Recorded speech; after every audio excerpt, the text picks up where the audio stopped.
Donc Lacan, nous et le réel, 12e séance. Cette séance, je voudrais l'appeler De Lacan à Twin Peaks et retour. Vous écoutez? Oui, mais est-ce que vous y attrapez un petit quelque chose qui ressemble à du réel? Dans la difficile tâche de vous faire entendre ce soir, disons, quelque chose. On entend? On n'entend pas. Et comme ça, entend-on. Ça va?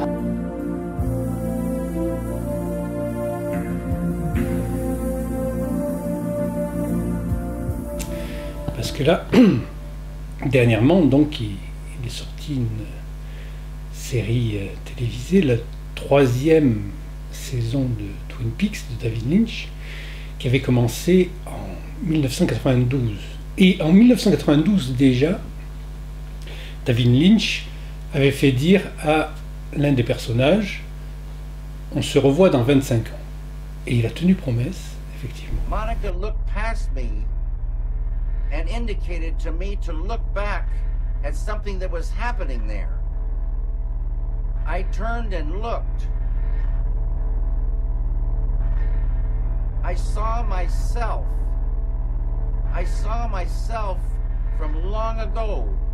C'est 25 ans après, il a fait la 3e saison de cette série, qui est absolument exceptionnelle. Je ne regarde jamais les séries. Je vous ai expliqué pourquoi je crois que c'était le séminaire sur Lost Highway. Sauf, bien sûr, cette série de Twin Peaks, parce qu'elle est absolument emblématique de ce qu'est l'inconscient. David Lynch, d'ailleurs, c'est pour moi le réalisateur, le cinéaste, qui filme directement l'inconscient. Le seul à faire ça. Alors, le seul... Il y a un film de Mizoguchi des années 50, 57, je ne sais plus exactement, qui s'appelle Les Contes de la lune vague après la pluie. Et dans l'histoire, il y a quelque chose de comparable à ce que fait David Lynch.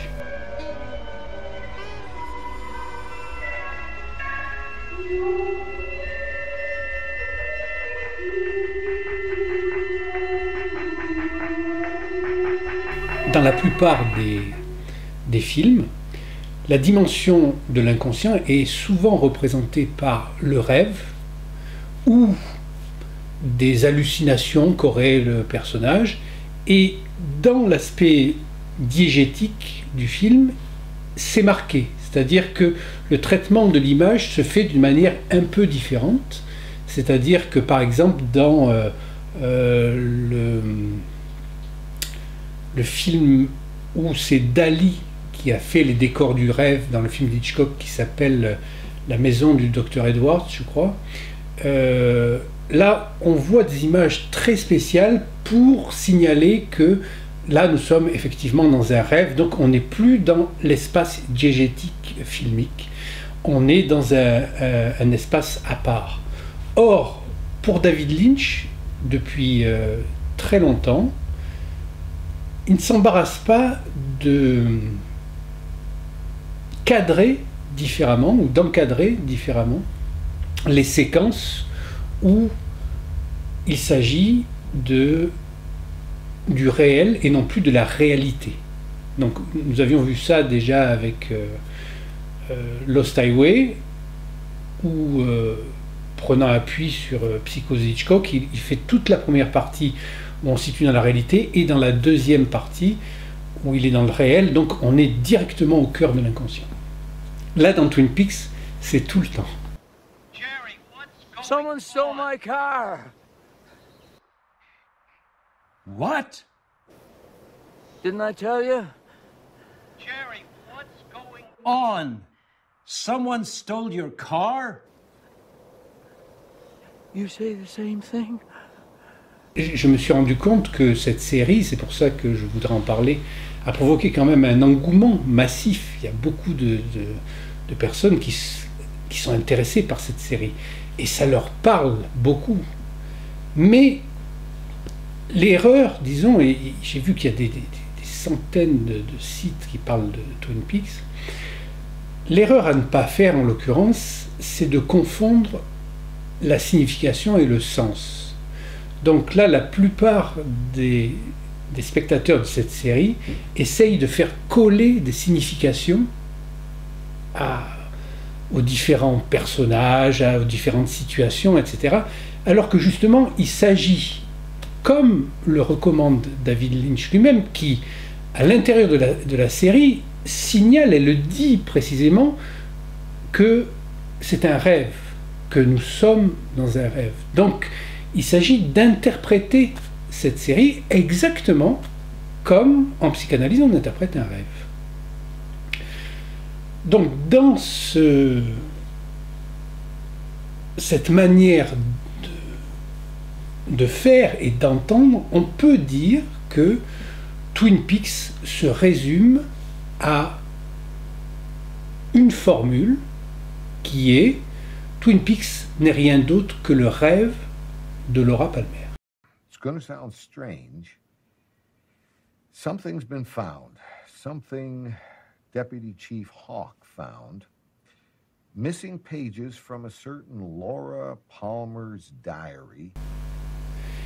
C'est là où il faut être attentif et c'est là où il y a évidemment une interprétation analytique et qui, évidemment, si elle est vraiment psychanalytique, porte sur l'équivoque. L'équivoque, elle est sur le de Laura Palmer. DE. En français, on a de la chance, en plus, parce que ce de, il s'entend aussi DEX ou D'(EX). Mais en l'occurrence, le rêve de Laura Palmer, c'est... David Lynch nous offre à rêver de Laura Palmer, d'une certaine manière, l'héroïne d'un rêve, mais aussi, on le verra à la fin de l'épisode, de la série, le dernier épisode, qu'en fait, c'est aussi le rêve de Laura Palmer. C'est-à-dire qu'il y a le génitif objectif et le génitif subjectif. Donc il s'agit d'entendre la dualité. Et comme par hasard, le 2, DE, et le 2, DEX, c'est ce qui articule tout Twin Peaks. Twin, c'est quand même les jumeaux, donc c'est deux montagnes comme ça. Et donc Twin Peaks, évidemment, traite en priorité de ce qui est apparu dans la littérature allemande. C'était d'abord dans le folklore allemand, puis dans la littérature allemande avec les frères Grimm, je crois, en premier, ou Jean-Paul dans les années 1700 et quelques, c'est-à-dire le XVIIIe siècle. C'est la notion de Doppelganger, c'est-à-dire le double. Le double qu'on retrouve évidemment ensuite aussi bien dans des livres de Schubert, mais aussi bien sûr chez Dostoïevski, le double, chez Edgar Poe, et puis bien sûr Dr. Jekyll et Mr. Hyde de Stevenson. Voilà. Donc on a cette thématique du double qui est annoncée déjà dans les deux pics de Twin Peaks et qui va se retrouver tout le temps.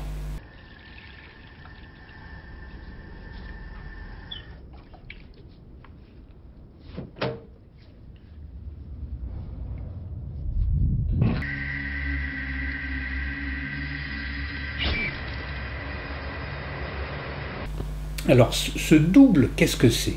Parce que, évidemment, là, on a quitté la série en 1992, et il y avait l'agent Dale Cooper, qui était l'agent Dale Cooper, l'agent du FBI, qui déjà manifestait par son appel à la science des rêves pour résoudre ses enquêtes, quelque chose de très spécial, mais en même temps il était tellement méthodique, tellement logique, tellement loyal, tellement monolithique, qu'on avait beaucoup de mal, là, dans cette série, à se dire, mais c'est pas possible, il n'y a plus un seul Dale Cooper, il y en a deux.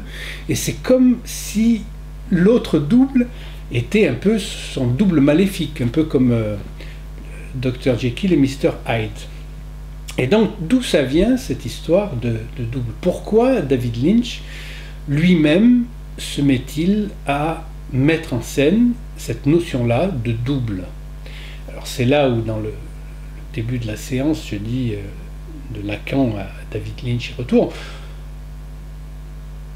On a déjà vu que dans la structure profonde des récits, des histoires de David Lynch et dans sa manière même de filmer, il y a quelque chose qui est très flagrant, c'est les rapports entre ce qu'il dit, ce qu'il annonce et l'enseignement lacanien.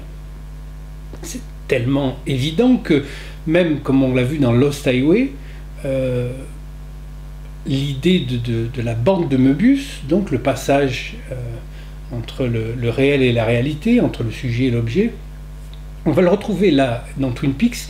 Il y a un petit moment où la figure principale, vous savez, cette tache qui a comme deux petites cornes qui sont comme des oreilles, va se dissocier, se reformer et créer une bande de Möbius sur lequel il y a une bille.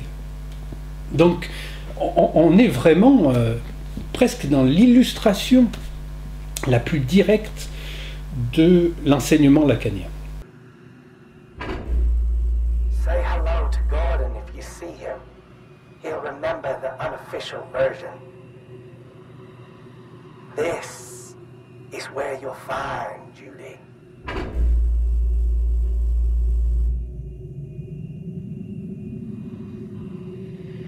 Donc, cette approche lynchienne du double, d'où est-ce qu'elle vient? Où on peut retrouver ça chez Lacan? Évidemment, eh bien, c'est la formule du fantasme, hein, c'est-à-dire S barré, poinçon, petit a, c'est-à-dire le sujet lui-même, dans la psychanalyse, est quelque chose qui se manifeste par son absence, c'est-à-dire qu'il n'est pas là. When we met at the cafe, Cooper was there. But I couldn't see his face. Donc c'est un manque, en quelque sorte.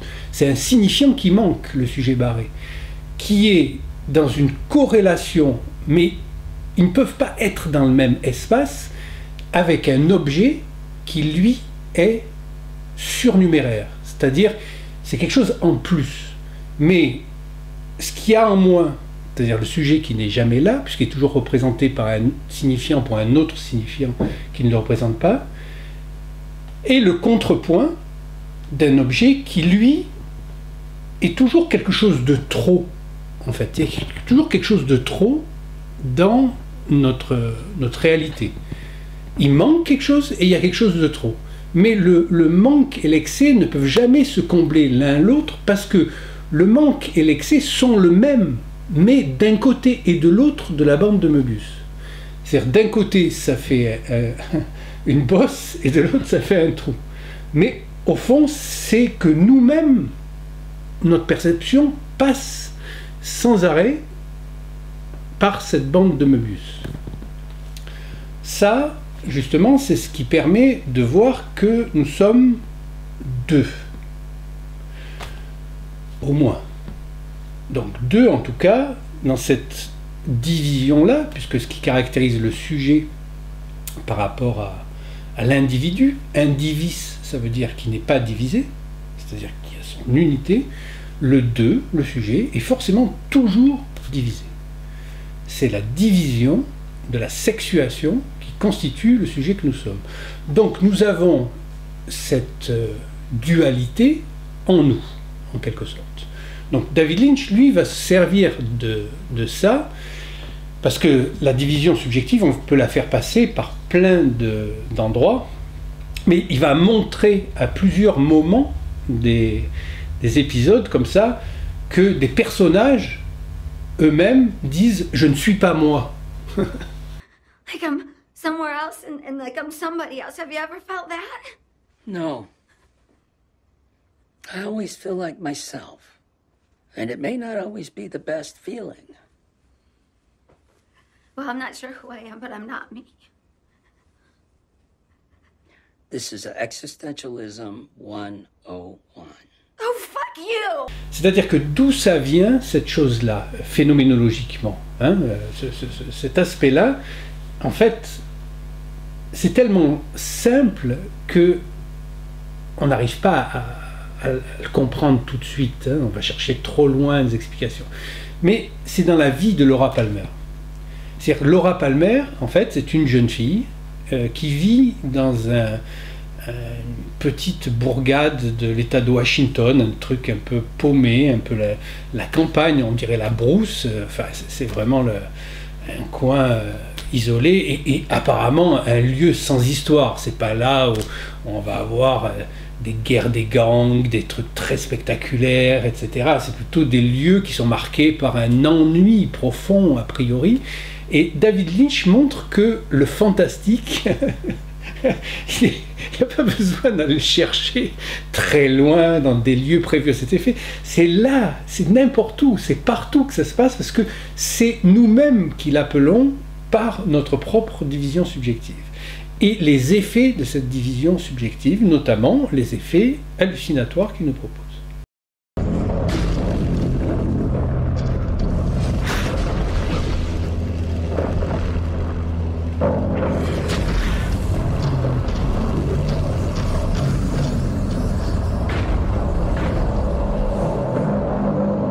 Et là, en fait, cette fille, cette jeune femme, on peut dire, Laura Palmer, dans le début de des 2 premières séries, elle est retrouvée morte. Donc, on peut dire que le thème de la première série, c'est qui a tué Laura Palmer, d'où ça vient. La 3e série, c'est-à-dire la 3e saison, en fait, on s'aperçoit que elle n'a jamais pu rencontrer Dale Cooper, puisque il est arrivé pour enquêter sur sa mort. Laura never met Cooper. He came here after she died, didn't he? She said that these words from Annie came to her in a dream. Donc comment peut-il interagir avec elle? Non. Là, nous sommes effectivement dans un temps qui n'est pas le temps diachronique de la réalité, mais le temps de l'inconscient, le temps du rêve. Is it future or is it past?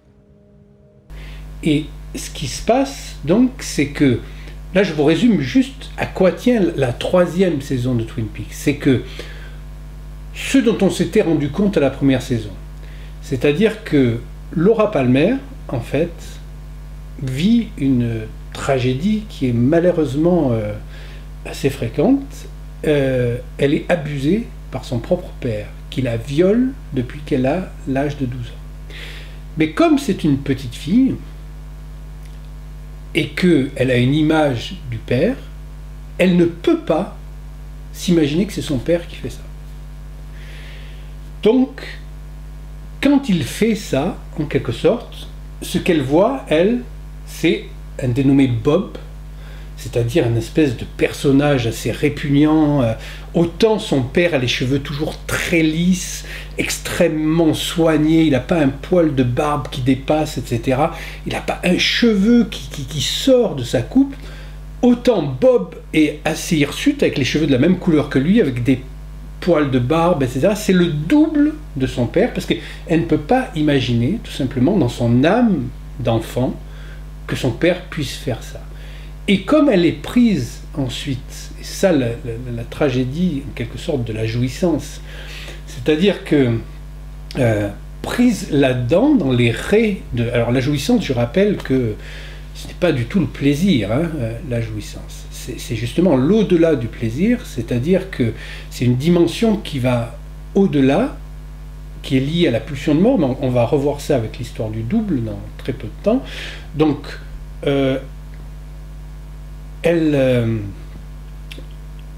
subit, en quelque sorte. Mais en subissant ces choses-là, elle en fait quand même sa réalité. Et de telle manière qu'elle finit par la répliquer, cette réalité, puisque c'est ce qu'elle connaît. C'est ça la tragédie de la jouissance, c'est-à-dire d'être pris dans quelque chose qui est désagréable et d'arriver quand même à avoir du plaisir dans le plus profond des plaisirs, ce plaisir n'étant pas un plaisir ordinaire, c'est le plaisir d'au moins connaître ce qui se passe là par rapport au reste qui est inconnu et qui est encore plus effrayant que ce qu'on connaît. Et donc elle réplique, et donc elle va avoir une vie un peu dissolue, ce qu'on découvre au fil des épisodes. Elle va se livrer à une sorte de prostitution dans des bars louches tenus par un Canadien. Et en fait, petit à petit, elle se laisse prendre là-dedans jusqu'à finir par être tuée, mais par son propre père, Leland, qui est justement le double de Bob, ou plutôt Bob est le double de Leland, mais en fait ces deux personnages se confondent, et elle est prise par une imago paternelle pervertie. Et Dale Cooper, qui est à l'opposé de ça, qui est la figure de la loi en quelque sorte, c'est-à-dire le FBI, lui arrive là-dedans, et il y a une image assez saisissante dans le Twin Peaks, là, c'est la superposition de Bob et de Dale Cooper qui se fondent dans un même personnage. Ils sont tous les deux dans une forme de rictus hystérique et extrêmement inquiétant, dans un cadre, et ils sont en train de se recouvrir l'un l'autre, comme si dans le rêve de Laura, il y avait la possibilité que derrière ce mal absolu, en fait, il y ait quelque chose d'autre, qu'elle ne sait pas encore quoi. Et donc c'est là où il y a le premier dédoublement qui apparaît entre la figure de Bob et la figure de Dale Cooper. Mais le personnage qui est appelé Dale Cooper dans la troisième série, c'est-à-dire c'est ce double-là, a priori, qui a les cheveux longs, un teint tanné, basané, qui a une figure un peu d'Indien, et qui est un personnage apparemment mouillé dans des histoires de meurtre, quelque chose qui n'a rien à voir avec la réalité ordinaire. Il se déplace que la nuit, il est entouré que de gens qui ont des flingues et qui tuent d'autres gens. Lui-même est extrêmement puissant, il semble immortel. Et en fait, nous, on sait très bien que c'est pas Dale Cooper, mais c'est pourtant celui qui est appelé dans la série Dale Cooper. Et là, donc, on se rend compte que ce personnage-là, qui est le double de Dale Cooper, on peut dire le double maléfique, mais c'est resté encore dans une configuration, disons, presque... Stevenson avait déjà dépassé ça avec Dr. Jekyll et Mr. Hyde. C'est-à-dire que c'est juste l'envers, et en psychanalyse, alors on peut dire là que nous avons d'un côté le sujet, qui n'existe pas, et de l'autre nous avons l'objet petit a. I'm not me. I'm not me. I'm not me.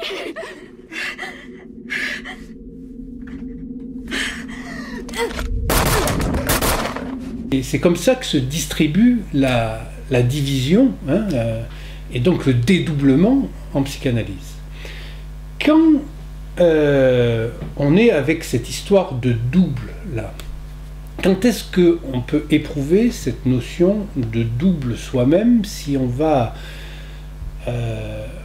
rechercher dans notre perception? si on est assez, disons, éveillé, on va dire, pour ne pas s'identifier à ce que les autres voient en nous. On se rend compte que quand quelqu'un s'adresse à nous directement, notamment dans le commerce amoureux, je dirais, il voit en nous quelque chose de plus que nous qui n'est pas nous. Nous, on le sent bien, parce que sa manière de s'exprimer et de nous aimer, de voir à travers nous quelque chose, on a toujours l'impression qu'on se retourne derrière, on dit mais qu'est-ce qu'il voit en moi mais qui n'est pas moi? Ça, c'est ça déjà la notion de double. C'est-à-dire qu'en fait, il y a en nous quelque chose de plus que nous-mêmes. Ce plus que nous-mêmes, c'est paradoxalement, c'est ça qui s'appelle la pulsion de mort.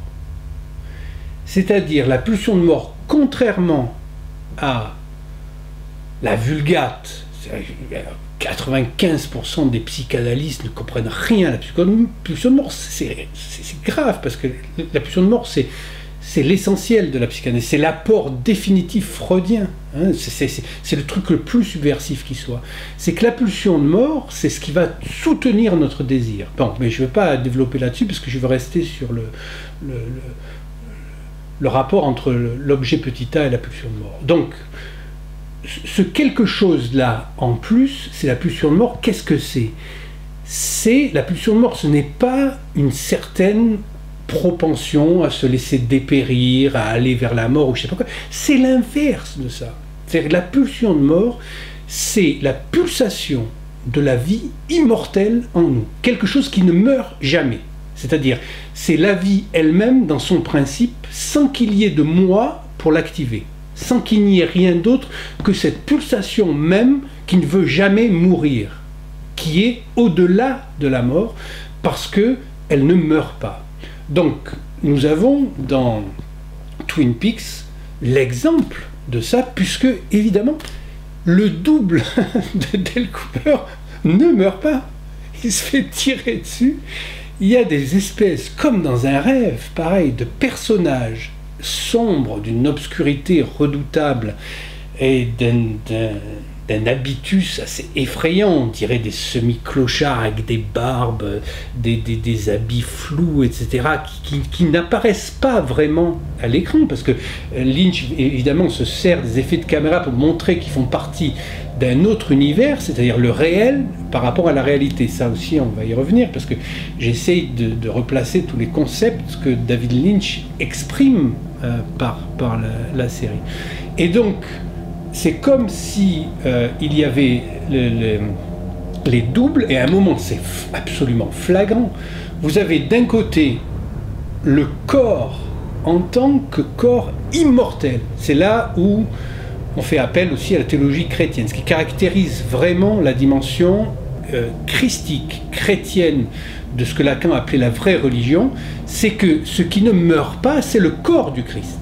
C'est-à-dire que c'est quelque chose d'éternel, donc qui le différencie de la loi. Il y a la loi d'un côté quand on parle de religion ou de théologie, et il y a autre chose, cette autre dimension-là, cette dimension du réel, c'est la dimension de la pulsion de mort, et c'est ça, ce sur quoi David Lynch construit ses histoires. Today we finally entered what we call the zone, and we met the Major. This is the body of a man in his 40s. Yes. Donc, l'enseignement de Lacan, il parle précisément de ça, c'est-à-dire de cette dimension de réel, le réel dont parle David Lynch. Le réel de David Lynch, vous le verrez tout de suite, c'est-à-dire, c'est l'apparition même dans le générique ou dans plusieurs images de « il y a quelque chose qui ne va pas ». Comment ça se traduit? C'est que il y a quelque chose d'anormal, d'étrange dans ce qu'on vit. Alors Freud appelait ça Unheimlichkeit, l'inquiétante étrangeté.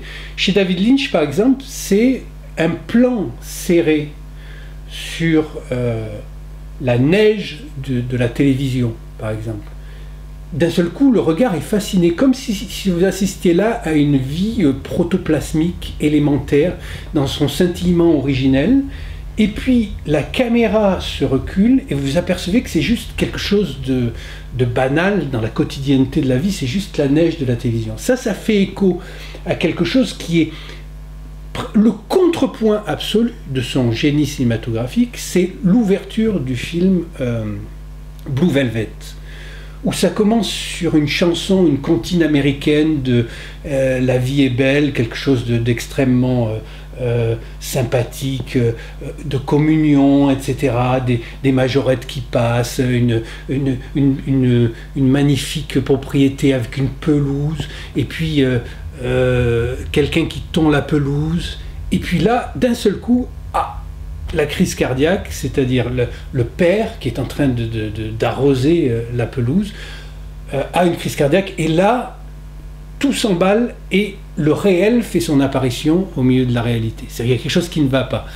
Et évidemment, la caméra de David Lynch va plonger, elle va plonger dans l'herbe.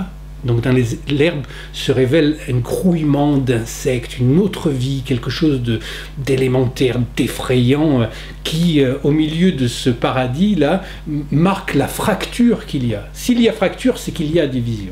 Donc ces deux images de la neige de la télévision qui révèlent que c'est quelque chose qui est là dans notre quotidienneté, mais si on prend du recul, en fait, quelque chose d'assez étrange et inquiétant. Et de la même manière, dans un univers présenté comme extrêmement sécurisant et sécurisé, il y a toujours quelque chose qui ne va pas dès que la caméra va un peu plus loin. Donc là, vous avez le rapport entre le réel et la réalité, et c'est ce que filme David Lynch.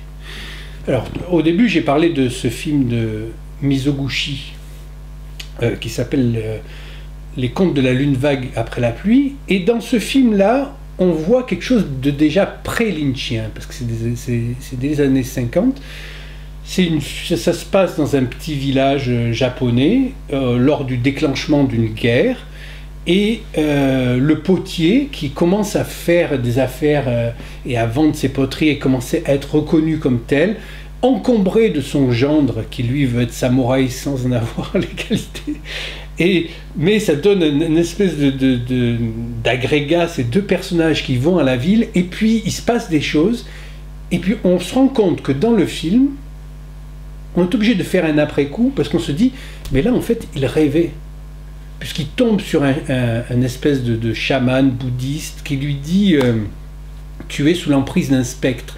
Et Mizoguchi ne change pas sa manière de filmer. C'est-à-dire le personnage qui arrive, bien sûr, il est nimbé dans sa magnificence, c'est une princesse, mais on ne peut pas s'imaginer tout de suite qu'on a changé d'espace diégétique.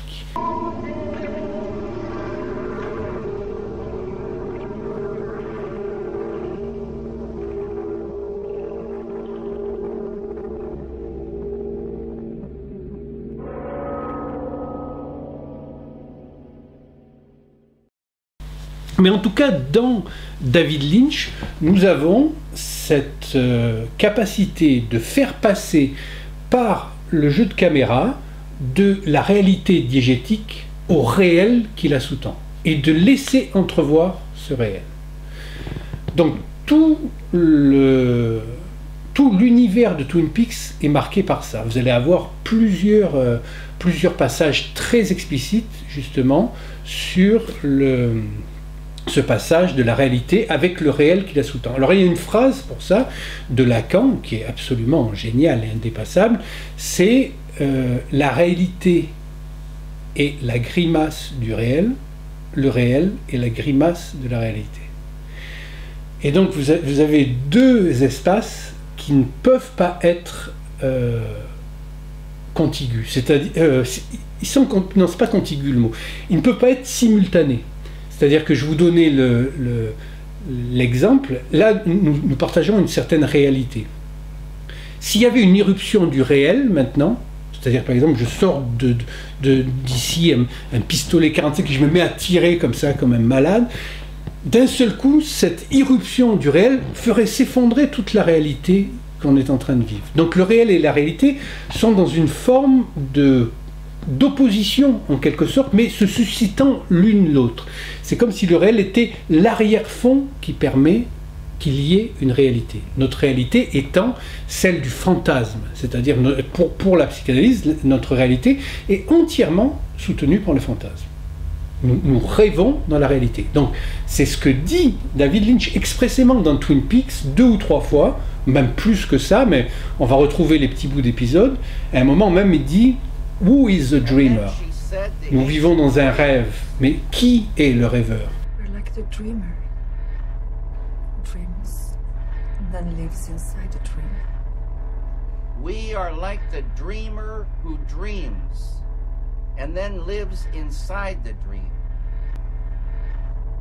But who is the dreamer? Puis effectivement, dans la notion de réel, qui est l'autre scène, Andere Schauplatz, mais c'est aussi le réel comme irruption hors sens. Tout le monde veut confiner Twin Peaks ou les œuvres de David Lynch à une signification.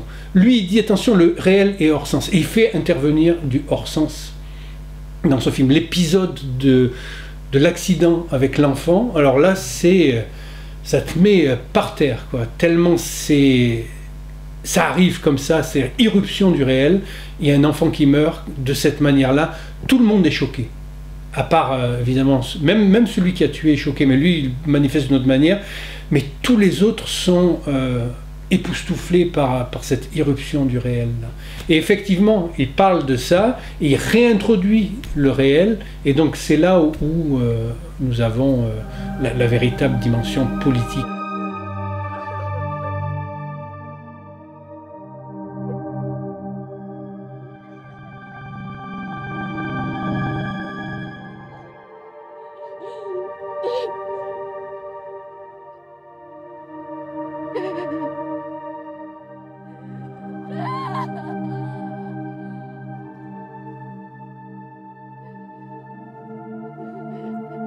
Donc il explique qu'en fait, la manière de vivre et de comprendre quelque chose à la vie, c'est de l'interpréter comme un rêve. Et d'ailleurs lui-même, parce qu'il faut savoir que, et justement ce qui fait sa qualité d'artiste, c'est que il ne voit pas ça comme le présenterait un universitaire avec un regard distancié, etc., en disant voilà, je vous montre, ça c'est ça, etc. Non, il s'inclut lui-même là-dedans. Il s'y inclut d'autant plus qu'il joue dans sa propre série, et il s'est fait comme un personnage qui est sourd. Donc c'est comme s'il manifestait que lui-même n'entend même pas ce qu'il dit. Donc ça, vous savez que c'est le propos de la psychanalyse, hein, c'est d'arriver à entendre vraiment ce que je dis.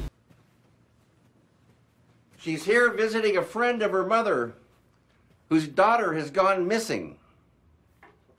The mother owns a turnip farm. I told her to tell the mother that her daughter will turn up eventually.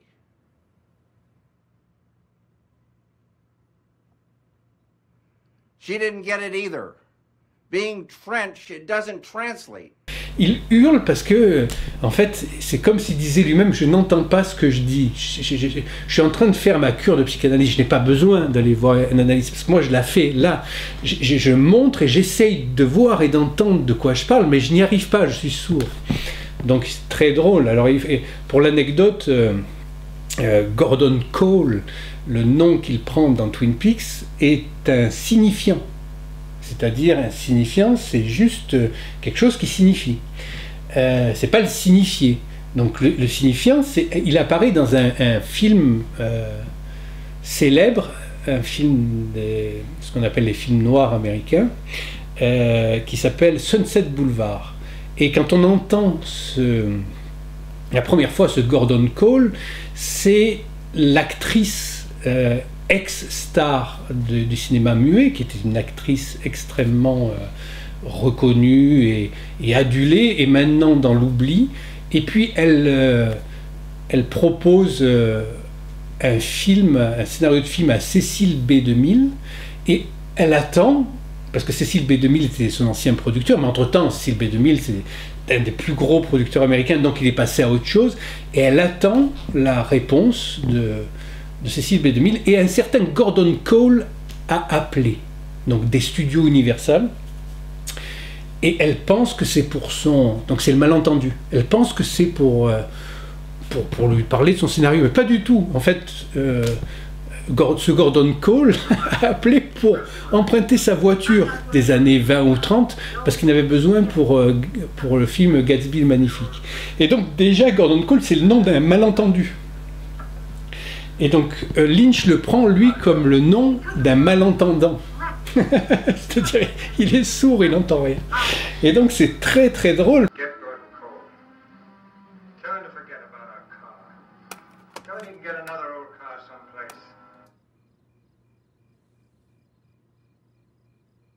Parce que Twin Peaks, c'est truffé de choses comme ça. Moi, je ne peux pas regarder un épisode de Twin Peaks sans éclater de rire à beaucoup de moments, parce que David Lynch joue justement avec les signifiants. D'ailleurs, il en parle à un moment, il parle du nombre de langues qui sont parlées dans l'humanité. Do you realize, Albert, that there are more than 6,000 languages spoken on Earth today?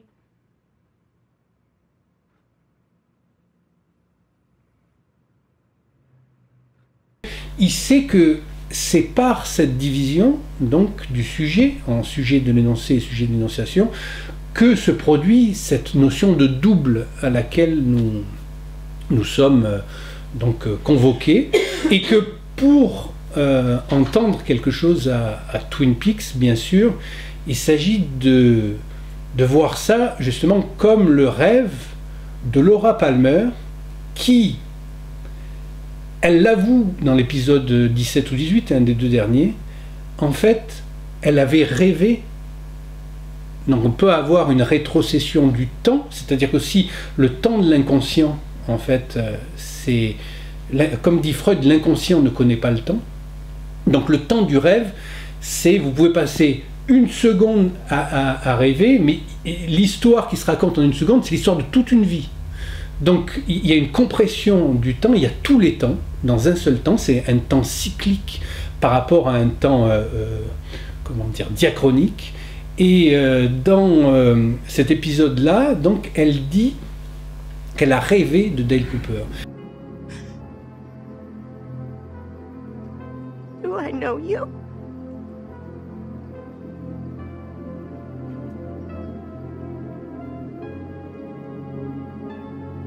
Wait.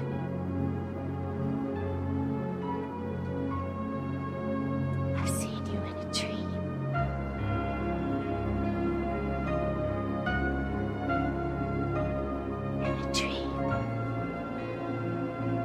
Et en fait, ça nous ramène à un passage très intéressant du film, absolument génial, qui m'a passionné.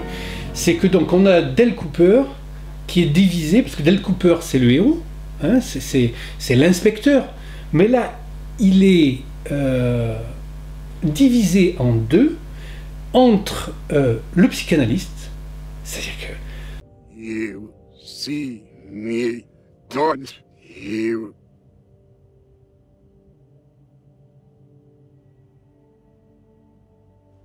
You were tricked.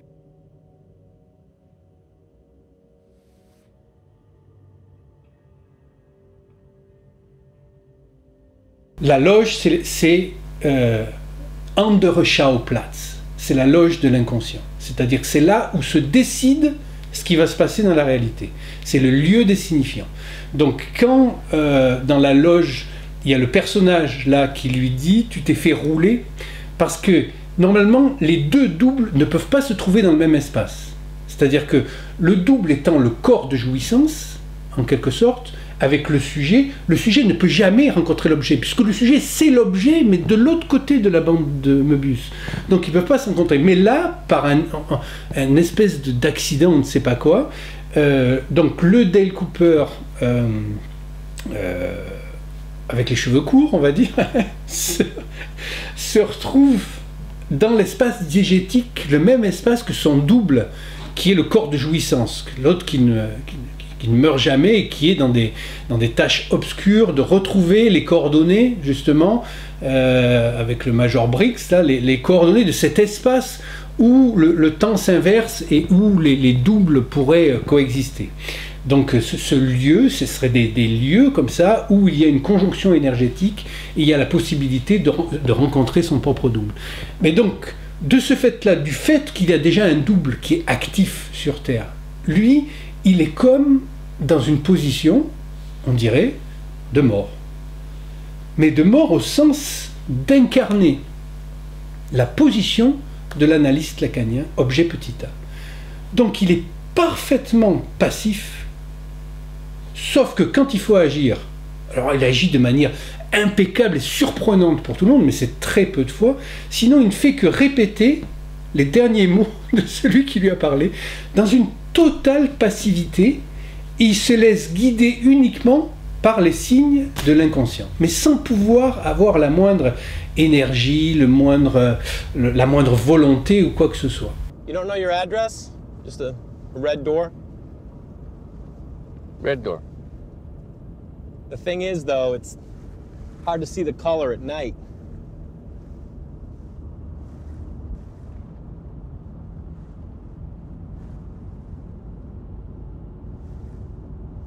Red. Like I was saying, it's real tough to see the color at night, so. Et donc, c'est un jeu de malentendu absolument époustouflant, parce que il se retrouve donc dans la compagnie Lucky Seven, une compagnie d'assurance, en tant qu'agent d'assurance, faisant partie d'un espèce de complot en train de se passer entre un autre de ses collègues, agent d'assurance, qui a escroqué l'assurance contre des... en faisant en sorte que ne soient pas payés des chefs d'un casino, les deux frères Mitchum. Et alors là, c'est absolument génial ce qu'il a trouvé à faire, parce que il est totalement passif, il se contente de boire avec avidité des cafés, mais il ne peut même pas aller aux toilettes, il se tient comme ça, etc. Chaque fois, c'est quelqu'un qui doit l'amener, il ne sait rien faire, pas ouvrir une porte, rien du tout. Il est dans la pure passivité, il ne fait que répéter les derniers mots. Et donc ça, c'est caricatural de la position de l'analyste, parce que normalement, il est là pour faire entendre ce que l'autre a dit. Et l'autre réinterprète ce qu'il vient de dire. Il est allé, on ne sait pas pourquoi, jouer dans le casino. Il a rapporté 40 jackpots. Parce que vraiment, d'où il vient dans sa position, il sait très bien la machine qui va faire le jackpot. Et donc il a indiqué aussi à une vieille dame qui était là, qui lui demande « Mr. Jackpot, dites-moi la machine, ça ». Il lui a indiqué, et donc elle a fait 2 jackpots, et elle va le retrouver plus tard. Et donc c'est vraiment... Et elle va le remercier dans la scène. « Mr. Jackpot, grâce à vous, mon fils est revenu, etc. » Mr. Jackpot! I've thought of you every day. Et donc lui, en parfait psychanalyste, c'est-à-dire qu'il a juste, tu vois, fait un geste, donné une orientation, une interprétation, en quelque sorte. Elle, oh, vous m'avez sauvé la vie, et il reste parfaitement impassible, mangeant sa cherry pie. Another piece of pie for our friend. Donc les frères qui sont propriétaires du casino sont vraiment... c'est des propriétaires de casino, quoi. C'est pas des enfants de cœur, c'est pas des cols blancs, hein, ils n'hésiteraient pas à le flinguer. Et d'ailleurs, ils veulent flinguer Dougie Jones parce qu'ils sont manipulés par d'autres qui lui ont expliqué que c'est à cause de Dougie Jones qu'ils n'ont pas été remboursés de leur truc, etc. Et donc, ils décident de le flinguer. Mais un des 2 frères, Mitchum, joué par le frère Belushi, là, le gros, il y a un truc qui va pas. Parce qu'il dit à son frère, qui est vraiment, vraiment déterminé à le flinguer, il dit « J'ai fait un rêve. Il y a quelque chose qui va pas avec Dougie Jones. J'ai fait ce rêve. Encore ce rêve, etc. Non, non, mais écoute, sérieux, j'ai fait un rêve. » In the dream. In the dream, your candy cut was completely healed. Donc, écoute, on va le flinguer, on verra après. Donc, ils organisent le fait d'amener Dougie Jones, donc l'une des occurrences de Dale Cooper, dans le désert pour tuer. Hein. Et puis l'autre, entre-temps, donc totalement passif, se laissant guider par les signifiants extérieurs uniquement, mais sans aucun moi. Il n'a pas d'ego, justement. C'est pour ça que, en même temps, il ne se reconnaît pas dans le miroir, puisqu'il n'a pas d'image dans le miroir. S'il est objet A, donc à un moment il y a une scène, et puis il regarde comme ça, mais on voit qu'il voit rien dans le miroir. Et c'est sa femme qui l'habille, qui lui met une cravate, etc. Des habits trop larges, parce que ils disent ah ben t'as beaucoup maigri, etc. Cinch this up. This jacket looks 2 sizes too big. Ah, parce que c'est pas lui. I am not myself. I am not me. Donc, après s'être laissé guider comme ça et se retrouver dans une bagnole avec un chèque dans la poche que lui a mis le patron de l'agence et amené dans une limousine dans le désert, il y a les deux frères comme ça, armés, prêts à le flinguer, et l'autre lui dit, le voit sortir avec un paquet comme ça, une espèce de carton. Il dit écoute. Non, là c'est sérieux, mon rêve me dit quelque chose, il y a quelque chose dans mon rêve, il y a une chance sur 1 million, hein, mais s'il y a dans ce rêve, et puis il lui parle à l'oreille, donc quelque chose, il faut surtout pas le tuer. Okay. Ils ouvrent, il y a une tarte à la cerise. Donc ils n'en reviennent pas, ils le fouillent quand même, ils le fouillent et ils voient le chèque de 30 millions qui leur est dû et adressé. Donc ils changent complètement, ça devient leur héros. They do. They really do. Il s'en sert aussi, David Lynch, parce que c'est sa propre subversion sociale, David Lynch. Il ne fait pas de films engagés, genre les pauvres, les riches, c'est pas son truc, lui.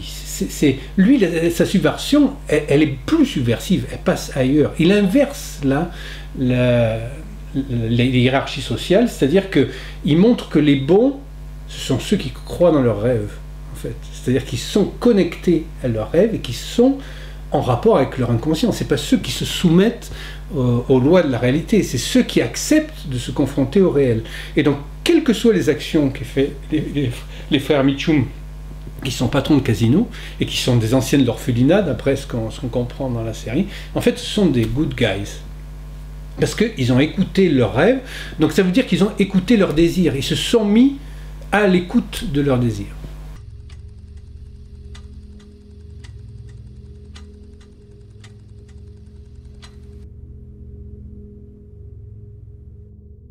We live inside a dream. Donc ça, c'est l'aspect un peu, disons, subversion sociale de David Lynch, parce que sinon, David Lynch, lui, il est dans toutes les tartes à la crème médiatiques, il y est jamais. Hein. Il va pas faire un truc sur les migrants, sur les trucs, c'est pas du tout son propos. Hein. Alors quand on lui pose la question, parce qu'une fois, il y a quelqu'un d'assez observateur qui lui a dit, mais dans tous vos films, parlez jamais de racisme, de trucs comme ça. Il n'y a pas un noir dans vos films. Enfin, si, il y en a un dans Sailor et Lula, mais en fait, Sailor lui éclate la tête, mais au sens premier du terme, dès les premières minutes du film, et après, ça disparaît. Et David Lynch répond, mais c'est pas mon propos. Il y en a d'autres qui s'occupent de ça. Moi, j'ai juste d'autres choses à raconter.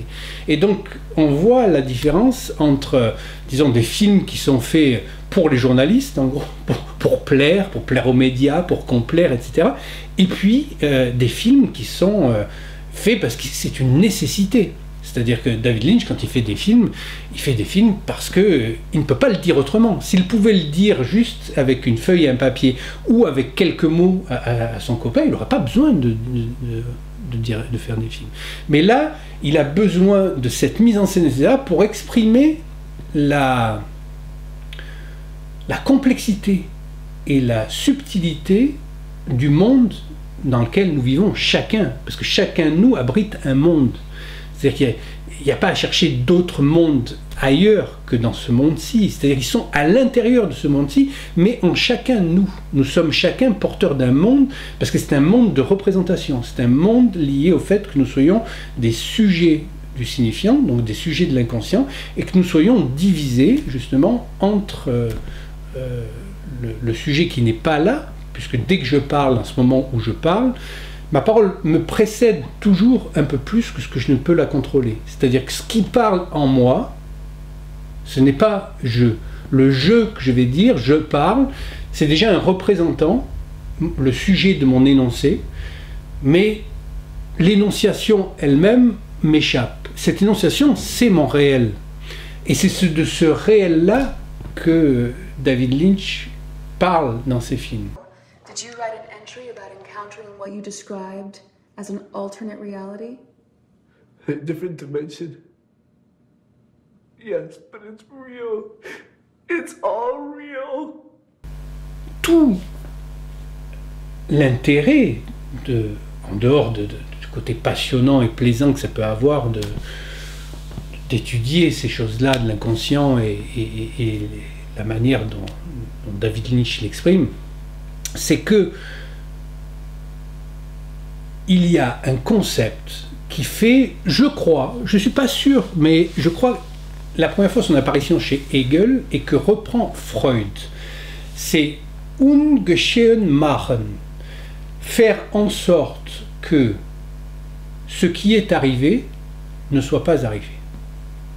Ungeschehen machen, c'est-à-dire défaire le passé. Donc, vous verrez dans David Lynch, à un moment il le dit précisément, c'est le passé qui conditionne l'avenir. Bon, ça c'est tellement évident. Hein. The past dictates the future.